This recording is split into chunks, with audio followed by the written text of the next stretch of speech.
Hello everyone, class 7 তোমাদের বাংলায় রবীন্দ্রনাথ ঠাকুরের লেখা ভারত তীর্থ কবিতাটি আজকে আমি আলোচনা করতে চলেছি। রবীন্দ্রনাথ ঠাকুর রচিত ভারত তীর্থ কবিতাটি রচনাকাল হচ্ছে 18ই আষাঢ় 1317 বঙ্গাব্দ। এর উৎস হচ্ছে গীতাঞ্জলি কাব্যগ্রন্থের 106 নম্বর কবিতা। আমি এবার লাইন ওয়াইজ পড়ে তোমাদের ভালো করে বিষয়বস্তুটা বুঝিয়ে দেব। প্রথমেই দেখো আছে, হে মোর চিত্ত, চিত্ত মানে মন, তোমরা জানো, পুণ্য তীর্থে জাগরে ধীরে, এই ভারতের মহামানবের সাগর তীরে। মানে আমরা বুঝতে পাচ্ছি যে কবিতায় ভারত ভূমিকে পূর্ণ তীর্থ বলা হচ্ছে। ভারতবর্ষ এমনই একটা জায়গা যেখানে নানা সময়ে নানা স্থানের মানুষ এসেছে। মানুষ যেমন পুণ্যের টানে তীর্থক্ষেত্রে যায়, তেমনি ভারত ভূমির টানে তারা এখানে ছুটে এসেছে। এই জন্যই এখানে ভারত ভূমিকে পূর্ণ তীর্থ বলা হয়েছে। ভারত তীর্থ কবিতায় কবিগুরু রবীন্দ্রনাথ ঠাকুর ভারতবর্ষকে মহামানবের সাগর তীরে হিসেবে বর্ণনা করেছেন। নানান নদীর ধারা এসে যেমন সাগরে মিলিত হয়, তেমনি ভারতবর্ষের যে পূর্ণভূমি, সেখানে যুগ যুগান্ত ধরে নানান জাতি, নানা বর্ণ, ধর্ম ও সম্প্রদায়ের মানুষ এসে মিলিত হয়েছে। ভারত মাতা তার দু বাহু বাড়িয়ে তাদের আপন করে নিয়েছে। বলেছেন এখানে মানুষই হলো প্রধান দেবতা। সেখানে পতিত ও ব্রাহ্মণের কোনো ভেদাভেদ নেই। ভারতবর্ষ যেন এক মহামানবের মিলন সাগর। সেই সাগরকেই কবি মহামানবের সাগর তীর বলেছেন। এরপরে দেখো কি লেখা আছে, হেথায় দাঁড়ায়ে দু বাহু বাড়ায়ে, নমি নর দেবতারে। নমি মানে হচ্ছে প্রণাম করি, নর মানে জানো মানুষ, দেবতারে তো দেবতা, উদার ছন্দে পরমানন্দে বন্দন করি তারে। এখানে হেথায় যে বলেছে, হেতায় বলতে কোথায় বোঝানো হয়েছে? এখানে হেতায় বলতে ভারত ভূমিকে বোঝানো হয়েছে। আর যে নর দেবতা দেখছি, নর দেবতা হলেন মানুষের দেবতা, যিনি প্রতিটি মানুষের মধ্যেই নিহিত আছেন। তার মানে আমরা বুঝলাম এখানে অর্থাৎ ভারত তীর্থের পূর্ণ সাগর তীরে দাঁড়িয়ে দুটি বাহু প্রসারিত করে কবি নরদেবতাকে নমস্কার করেছেন এবং উদার ছন্দে আনন্দের সহিত সেই নরদেবতার বন্দনা করেছেন। অর্থাৎ যে মানব সভ্যতা, সেই মানব সভ্যতার জয়গান করা হয়েছে। ধ্যান গম্ভীর এই যে ভূদর, নদী জপমালা ধৃত প্রান্তর, হেথায় নিত্য হেরো পবিত্র ধরিত্রীরে, এই ভারতের মহামানবের সাগর তীরে। তাহলে আমরা কিন্তু এই যে লাইনটা, ধ্যান গম্ভীর এই যে ভূদর, নদী জপমালা ধৃত প্রান্তর, এই যে লাইনটা দেখতে পাচ্ছি, এই লাইনটার মধ্যে কিন্তু ভারতের প্রাকৃতিক বৈচিত্র্যের একটা রূপ কিন্তু এখানে ধরা পড়েছে। ভারতবর্ষের যে প্রাকৃতিক বৈচিত্র্য তিনি কিন্তু এই লাইন মাধ্যমে কিন্তু তুলে ধরেছেন। কবি এখানে প্রতিদিন ধ্যানমগ্ন এই গিরি পর্বত নদীকে জপমালার ন্যায় ধরে থাকা এই বিশাল প্রান্তর সহ পবিত্র ধরিত্রীকে দেখতে বলেছেন এই ভারতের মহামানবের সাগর তীরে। এটা তোমাদের আমি আগেও বুঝিয়ে দিয়েছি। কেহ নাহি জানে কার আহ্বানে কত মানুষের ধারা, দুর্বার স্রোতে এলো কোথা হতে সমুদ্রে হলো হারা। হেতায় আর্য হেতা অনার্য, হেতায় দ্রাবিড় চীন, সব হুন দল পাঠান, মোগল এক দেহে হলো লীন। কেহ নাহি জানে, এখানে কি কেউ জানে না, এখানে কি বোঝানো হচ্ছে? দেখো কবি এখানে বলেছেন যে কেউ জানতে পারেনি কার আহ্বানে এই ভারত ভূমিতে দুর্বার স্রোতের মতো বহু মানুষের ধারা কোথা থেকে এসেছিল, আর কিভাবে এদেশে মানুষের মতো জনস্রোতে তারা এক হয়ে গেল। এখানে আর্য অনার্য দ্রাবিড় চীন শক হুন পাঠান মোগল এক ভারতবর্ষে মিশে গিয়েছিল। এক্ষেত্রে আরেকটু আমি আলোচনা করে দিচ্ছি যে ভারতবর্ষকে কিন্তু পদানত করতে শক, হুন, পাঠান, মোগল, ইংরেজ প্রভৃতি বিদেশি যে শক্তি তারা কিন্তু অতীতে এদেশে এসেছিল। এখানে এসে তারা সবাই এক দেহে লীন হয়ে গিয়েছিল। আমাদের সভ্যতার মাঝে তারা নিজেদের মিশিয়ে দিয়েছিল। মানে ভারতবর্ষে এসে আমাদের যে দেশের যে একটা সংস্কৃতি আছে সেই মন্ত্রে দীক্ষিত হয়ে এই যে বিদেশি জাতি তারা কিন্তু তাদের নিজস্ব যে স্বতন্ত্রতা ছিল সেইটা কিন্তু তারা হারিয়ে ফেলেছিল। তারা হিংসা ভুলে এই যে ভারতের আমাদের মহামানবের সাগর তীরে তারা এক দেহে লীন হয়ে গিয়েছিল। পশ্চিমে আজি খুলিয়াছে দ্বার, সেথা হতে সবে আনে উপহার। দিবে আর নিবে, মিলাবে মিলিবে, যাবে না ফিরে এই ভারতের মহামানবের সাগর তীরে। এক্ষেত্রে ব্রিটিশ, ফরাসি ইত্যাদি জাতির যে ভারতে যে আগমন হয়েছিল সেটার কথা কিন্তু এখানে বলা হয়েছে। সেখান থেকে আগত মানুষজন তাদের শিক্ষা সংস্কৃতিকে উপহার হিসেবে এদেশে নিয়ে এসেছিলেন। কবি মনে করেছেন যারা আসছে তারা দেবে আর নেবে, মিলবে এবং মেলাবে, কেউ ফিরে যাবে না।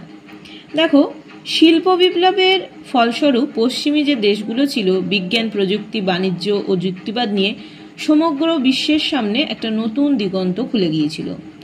নতুন নতুন যে আবিষ্কার হয়েছিল তার মধ্য দিয়ে একটা পরিবর্তন কিন্তু আমরা সবাই কিন্তু লক্ষ্য করেছি। সভ্যতার এই যে একটা নতুন রূপ, এই যে পরিস্থিতি, এটার কথাই কিন্তু বলা হয়েছে। রবীন্দ্রনাথ ঠাকুরের মতে ভারতবর্ষের উচিত তার যে মানবতাবাদ, তার যে আধ্যাত্ম চেতনা, তার যে সাংস্কৃতিক ঐতিহ্য সেটা পাশ্চাত্যের সামনে তুলে ধরা, যাতে এই যে দান প্রতিদান এর মাধ্যমে প্রাচ্য আর পাশ্চাত্য এর একটা মিলন হয়ে একটা মিলিত রূপ হয়ে মানব সভ্যতার রূপকে যেন আরও উন্নততর হিসেবে গড়ে তুলতে পারে। তারপরে দেখো কি বলছে, রণধারা বাহি জয়গান গাহি উন্মাদ কলরবে, ভেদি মরুপদ গিরি পর্বত যারা এসেছিল সবে, তারা মোর মাঝে সবাই বিরাজে, কেহ নহে নহে দূর, আমার শনিতে রয়েছে ধ্বনিতে তার বিচিত্র সুর।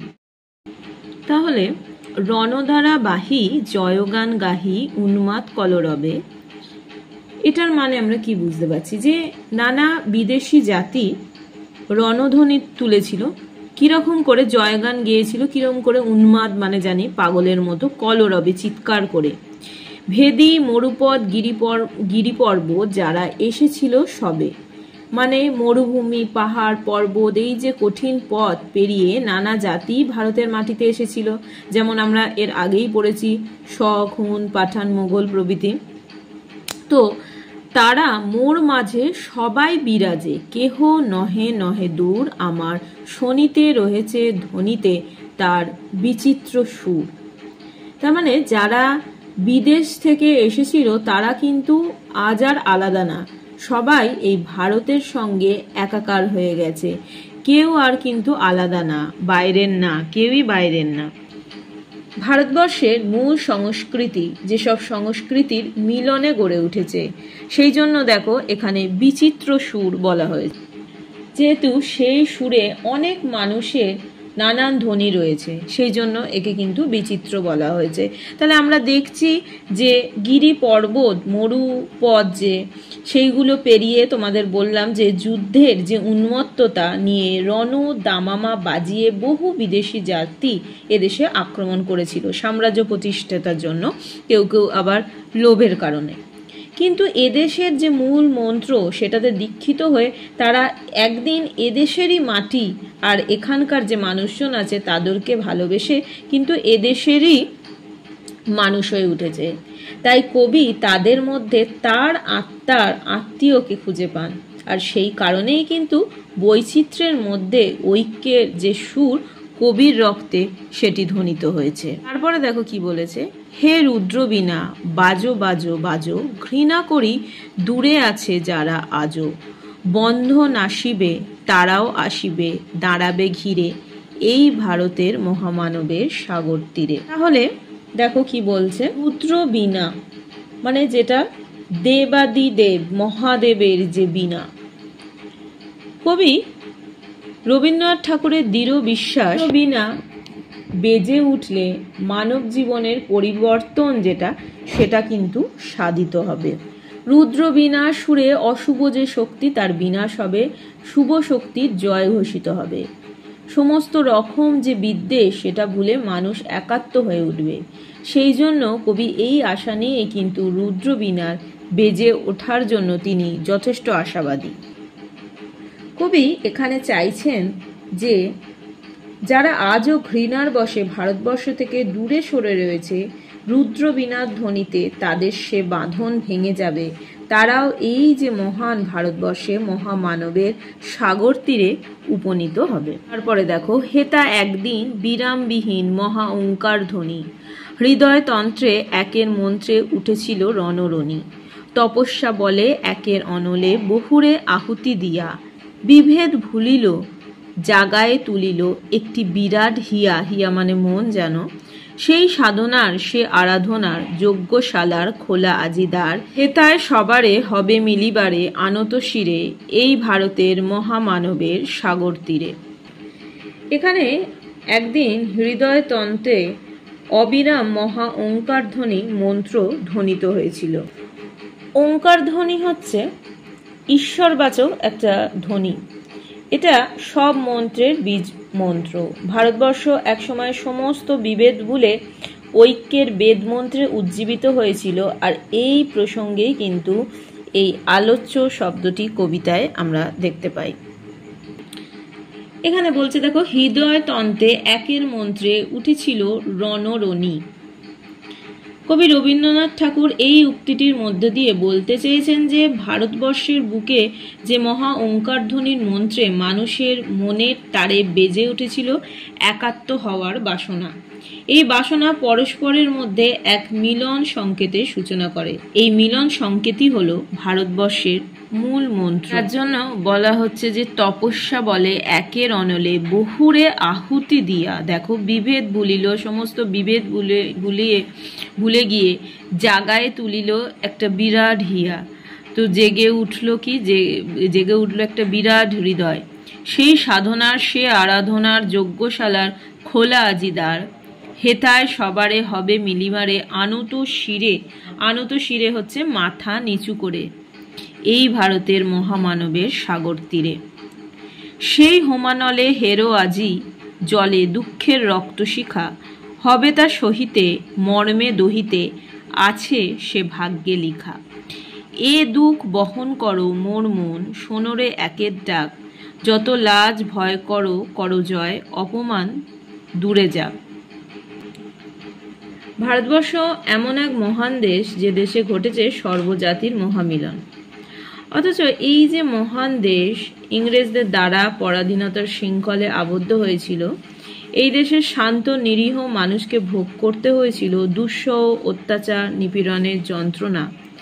কত তাজা প্রাণ আমরা এর আগেও এই ইতিহাসে বলো বাংলায় বলো গুলো পড়েছি, যে প্রাণ অকালে চিরনিদ্রায় শায়িত হয়েছিল। পবিত্র যে হোমানলে তাই এখনো জ্বলতে দেখা যায় দুঃখের রক্তশিখা। এই দুঃখ যন্ত্রণার মুহূর্তগুলোই আমাদের সহ্য করে যেতে হবে, এটাই আমাদের ভাগ্যে লেখা আছে।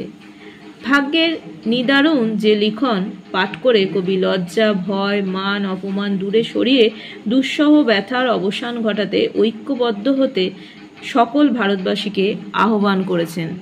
যে হোমের আগুনে বিভেদ ভুলে এক বিরাট হৃদয় গড়ে উঠেছিল, এখন সেই হোমের আগুনে দুঃখের রক্তশিখা জ্বলছে। সেই দুঃখকে সহ্য করতে হবে, অন্তরে দহন করতে হবে, তাই ভাগ্যে লেখা আছে বলে তবে কবি বোঝাতে চেয়েছেন। সে লিখন পাঠ করে কবি শপথ গ্রহণ করেছেন যে একতার ডাক শুনে তিনি সেই দুঃখ বহন করবেন, সমস্ত লজ্জা ও ভয়কে জয় করবেন। এর ফলেই অপমান দূরে সরে যাবে। পোহায় রজনী জাগিছে জননী বিপুল নীরে, এই ভারতের মহামানবের সাগর তীরে। ভারততীর্থ কবিতায় কবি আহ্বান জানিয়ে বলেছেন যে অন্ধকার রাত শেষে সেই আলোকোজ্জ্বল দিনটি আসবে, যেদিন আর্য, অনার্য, হিন্দু, মুসলমান, খ্রিস্টান সবাই আসবে এবং এক হয়ে মিলিত হবে। এসো হে আর্য, এসো অনার্য, হিন্দু মুসলমান, এসো এসো আজও তুমি ইংরাজ, এসো এসো খ্রিস্টান, এসো ব্রাহ্মণ সূচি করি মন ধরো হাত সবাকার, এসো হে পতিত হোক অপনীত সব অপমান ভার, মার অভিষেকে এসো এসো তরা, মঙ্গল ঘট হয়নি যে ভরা, সবার পরশে পবিত্র করা তীর্থ নীরে, আজই ভারতের মহামানবের সাগর তীরে। কবি আর্য অনার্য হিন্দু মুসলমান ইংরেজ খ্রিস্টান ব্রাহ্মণ পতিত সবাইকে আহ্বান করেছেন। এখানে ভারত মায়ের কথা বলা হয়েছে। এই অভিষেক এক নতুন দিনের নতুন দেশ গঠনের অভিষেক, ভারত মায়ের জয়গানের অভিষেক, এক নতুন ভারত তীর্থ গড়ার প্রয়াস। সে অভিষেক দ্বারা সকল ধর্ম বর্ণ জাতি নির্বিশেষে তাদের পরস্পরের হাত ধরার মধ্য দিয়ে ভারতভূমি পবিত্র হবে এবং ভারতবর্ষ সবার স্পর্শে পবিত্র তীর্থনীরে পরিণত হবে। আজকে বিষয়বস্তুটা তোমাদের সাথে আলোচনা করলাম। নেক্সট দিন আমি তোমাদের সাথে অনুশীলনীর প্রশ্নের উত্তরগুলো নিয়ে আলোচনা করব।